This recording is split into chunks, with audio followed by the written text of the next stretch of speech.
Pemanfaatan sumber daya alam. Assalamualaikum, bagaimana kabar hari ini? Masih ingat bukan materi beberapa waktu yang lalu tentang sumber daya alam? Ayo kita pelajari lagi. Simak materinya ya. Apakah sumber daya alam itu?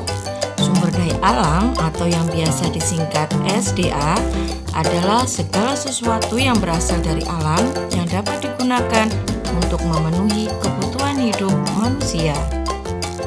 Sumber daya alam dibedakan menjadi dua. Yang pertama berdasarkan jenisnya dan yang kedua berdasarkan sifatnya.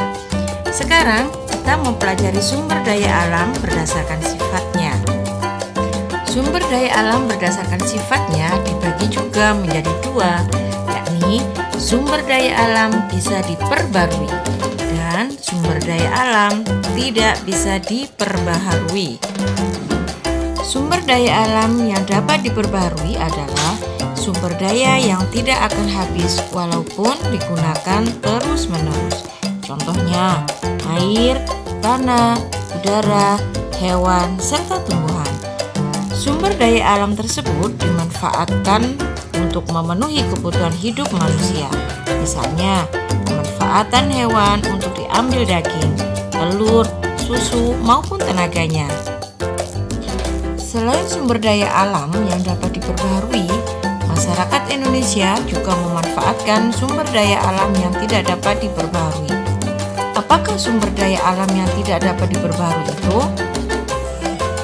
Sumber daya alam yang tidak dapat diperbaharui adalah sumber daya alam yang dapat habis jika digunakan secara terus-menerus.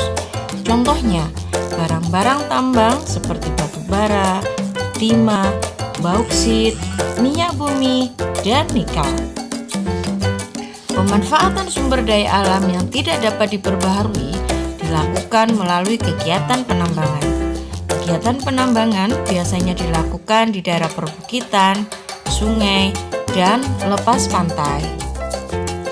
Tujuan pemanfaatan sumber daya alam yang tidak dapat diperbaharui adalah untuk memenuhi beragam kebutuhan masyarakat. Pemanfaatannya antara lain seperti 1. Minyak bumi digunakan sebagai bahan kendaraan bermotor seperti bensin, minyak tanah, aftur, dan lilin.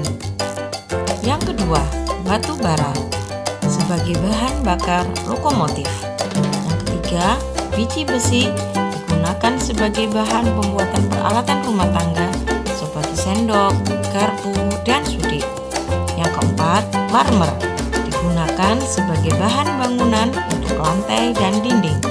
Serta yang kelima adalah belerang digunakan sebagai bahan dasar obat-obatan dan korek api.